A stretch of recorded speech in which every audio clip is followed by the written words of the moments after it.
शौर्याचा पुरावा. बादशहा अकबराचा दरबार भरला होता. तेवढ्यात द्वारपालाने येऊन सांगितले की बाहेर 2 राजपूत युवक आले आहेत. ते राजाला काही सांगू इच्छितात. अकबराने त्यांना दरबारात हजर करण्याची आज्ञा केली. ते दोन्ही युवक अगदी सुदृढ पिळदार शरीरयष्टीचे होते.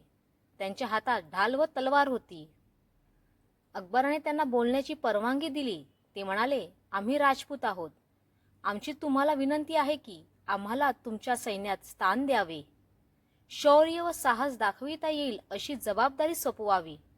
अकबराने त्यांना विचारले, मी तुमच्यावर विश्वास कसा ठेवायचा? तुम्ही शूरवीर आहात याचे काही प्रमाण आम्हाला द्याल काय? दोघेही म्हणाले, पुरावा, प्रमाण म्हणजे आम्हाला माहीतच नाही. आम्ही केवळ काम करणे एवढेच जाणतो. हे ऐकल्यावर बादशहाचा रागाचा पारा चढला. संतापाने तो म्हणाला, मग तर तुम्ही शूर नाही आहात मुळी. आपण मोठे वीर असल्याचा आव आणत आहात, पण खरे शूर नाहीत. शूर असल्याचा बाता मारणाऱ्यांसाठी हा दरबार नाही.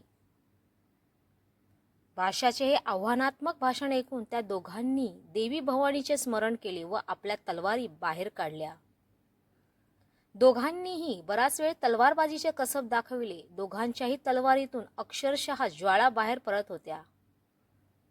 दोघांपैकी कुणीच मागे हटत नाही असे दिसत होते. शेवटची चढाई करायची म्हणून दोघांनीही जय भवानीचा जयघोष केला. एकमेकांच्या मानेवर वार करण्यासाठी तलवारी सरसावल्या. उपस्थित मंडळी श्वास रोखून पाहत होती. पहिल्याने दुसऱ्याच्या मानेवर वार केला. तो पडण्याच्या बेतात असताना त्यानेही तसेच प्रत्युत्तर त्याला दिले. बादशाह जागेवरून उठून धावला. मरताना ते दोघे म्हणाले, राजन, आम्ही जन्म मृत्यूमध्ये काहीच अंतर मानत नाही. तुम्ही पुरावा मागितला. वीरांकडे शौर्याचा कसला पुरावा मागता?